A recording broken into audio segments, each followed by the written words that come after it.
Lori moves to Rexburg. Right. Did you know she was going to move? Did she talk with you about this before? Yep. Well, she didn't decide until, I think August, maybe. And how did she break the news to you? Well, she said that first she thought Chad would come to be with her in Arizona. And then she said, I think I changed my plans. I think I'm supposed to be up there. He says I'm supposed to be up there, but I need to get my own answer to find out if I'm supposed to be there, because she didn't really want to go there at first. And then she said, I was told, yes, I need to go, and she needed to be there by a certain time, and so she decided to go. And then she just told me that I need to go up there. And at that time, you're seeing her every day with... No, not every day at this point. It started to slow down when Charles passed away. I didn't see her as much. It started kind of tapering off in the end, and especially when she moved to Rexburg, it really tapered off because she was now... And then plus she had been to a few different places, Hawaii and Texas, and so, you know, obviously I couldn't spend every day with her. So It started to taper down after she started moving more. And before Charles passed, you're talking to her a lot, and is she telling you that she wants to get a divorce, or is she saying Charles is pushing this divorce on me? She says that he wants to get it, but she does not want to. She doesn't want to go through another divorce again. I want to get back to that in a minute. But in September, she moved. She tells you that she needs to go up there. And what was your reaction about Chad telling her she needs to come up there, knowing that Chad still has the wife and 5 kids? Yeah, well, we talked about that. I'm like, isn't that going to be awkward? She was uncomfortable with it. She believed that Tammy was going to pass away, though, before she got up there. And that didn't happen. She didn't pass away before she got up there. And so I thought, you know, I said, aren't you uncomfortable? Maybe she'll see you guys together. And so I thought it was different, you know, that she was going to be up there when Tammy was still alive. And she told you, well, Tammy will die before I move up there. Right. How was she going to die? I heard a few times maybe through a car accident or something like that. So they thought Tammy would be in a car crash. Yeah. Would pass away, then Lori would move up there, and then she could marry Chad. Mm-hmm. And when that didn't happen, she said, I've still got to go. Yeah, because, you know, the other side of the veil she's talking to, she said, I need to be there by this date. And she's communicating with someone. Yeah. Mm-hmm. So she moves up there, and from what I understand, she and Chad would walk around the track at BYU, Idaho, holding hands, maybe kissing, you know, displaying, looking like a married couple. Well, she told me that they did walk around the track together. She didn't tell me what they did or didn't do, but I did have an opportunity to walk with them.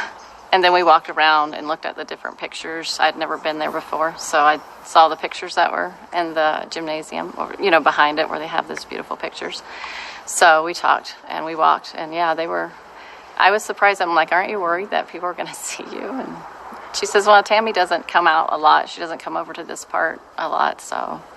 But they were openly affectionate. Yeah, and they said a lot of people that knew Chad didn't know what Tammy looked like because they didn't do a lot of the things together. Did Chad ever talk about Tammy possibly passing away? I can't recall if he said it, but I know she did. He was very quiet most of the time. He let her do most of the talking. How would you describe his personality at that time? Just reserved? Reserved. Yeah, reserved. A little, sometimes he came across not very confident. Did you stay with Lori at that time when you went up to visit her? Mm-hmm. And were the kids there? JJ was. But Tylee was not? Tylee was not. Where was she? I was told she was at BYU. BYU in Provo? Idaho. BYU in Idaho. Would that have been a normal answer? Like a normal, okay, that makes sense type thing? Well, I knew that Tylee had her GED that she got when she was 16 or 17. I'm not sure exactly the age. And so it could have been plausible, but it didn't feel like it. There was definitely question marks. It was question marks for me. It didn't feel real. It didn't feel like the truth. I didn't know what to say about it. I wouldn't assume that she had done something to her, so it was kind of, I don't know. It was unusual. But you didn't question her? I didn't question it. Was JJ with you on the walks? No. Where was he? He was at home. By himself? His uncle was watching him. Alex? Yeah. Okay. Mm-hmm. So JJ's home with Alex, but there's no sign of Tylee? Correct. And how long did you stay with Lori? Was it for a week? So Thursday to a Monday morning. I'm assuming Tylee never called her. She never called Tylee. She didn't even talk about her. Never spoke about Tylee. Did she speak at all about JJ? Yeah, I mean, he was all around us, and we were talking about him quite a bit, actually. What did she say? As I arrived on the Thursday, she had said that he had turned into a zombie the day before I got there. And she was pointing out behaviors of his, like, look how he's doing this, that's unusual, or look how he's doing that.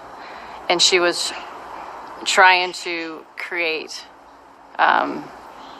uncertainty in me about what I saw his behavior. Like, what do you call that? Like a doubt. A doubt. And I was looking at him, and I thought, well, I don't know, he kind of looks like JJ to me, you know. Hyper and angry one minute and kind of chill or crying the next minute. Like, that's how his behaviors always were around me.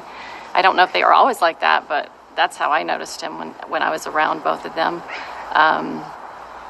And she just gave me a few scenarios of different things he would say. That sounded a little unusual. I didn't hear him say it, but she would share things like he said this or he said that. Had she talked about zombies before? And what did she tell you before JJ? What did she teach you about zombies and belief in zombies?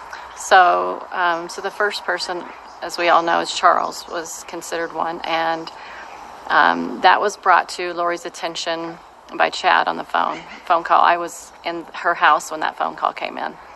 And he described to her that Charles was no longer Charles, that this unclean spirit that was friends with Charles on the earth, you know, when they used to be friends, had now passed on, and now he is this unclean spirit on the earth roaming around, and now he's attached himself to Charles, and now he has entered his body and taken over it. So he's not really Charles anymore. He's now this guy named Ned Snyder. And so it was when she told me, and she seemed blown out by it. You know, I could tell she was like, that is really different. And she told me, and I thought, that is very unusual. It was just, you know, because Chad had this influence on people because he had visionary experience. You know, he could see things. At least he said, you know, he portrays that he did. But I do believe that when you think somebody can see things or have visionary experiences about things, you tend to kind of believe them more than the average person. Because, you know, if you ask me, I'd say I don't see anything. So you wouldn't take my point of view or my opinion. But if you had somebody that was really good at having visionary, because he often said that it was like the veil was open when he had his near-death experiences. So he often said that veil is open all the time. So he had this way of seeing things that Lori and I didn't have that we didn't have that gift of seeing. But I do have come to understand that that gift has been manipulated by the adversary. And so... By Satan. Absolutely. She told him all of this. She did. And you're saying Lori even felt uncomfortable with that information that Chad had told her? In the first day, I'll say the first day that she was trying to absorb it, I knew it was new for her.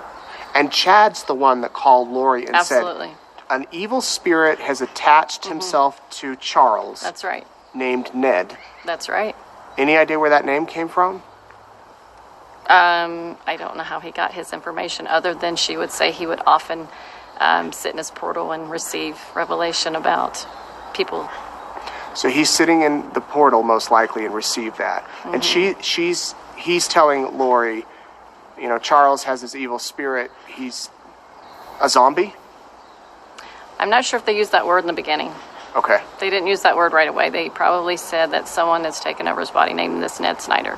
She tells him, he becomes worried, actually goes before a court and says she needs to have a mental, you know, psychological evaluation. Correct. Did you go with her to that evaluation? I did. And what was that like? They received her and she said, oh, you know, she passed with flying colors, and she got out quickly, and I waited on the outside for her. You know, and then Tylee is actually the one that picked us up from there. And when you say passed with flying colors, do you know what they did? Was it just an exam where she filled out a questionnaire, or she met with a doctor? They went in the back room and they just talked to her about all kinds of stuff and asked her all kinds of questions. She didn't tell me in detail all the things I probably didn't want to know.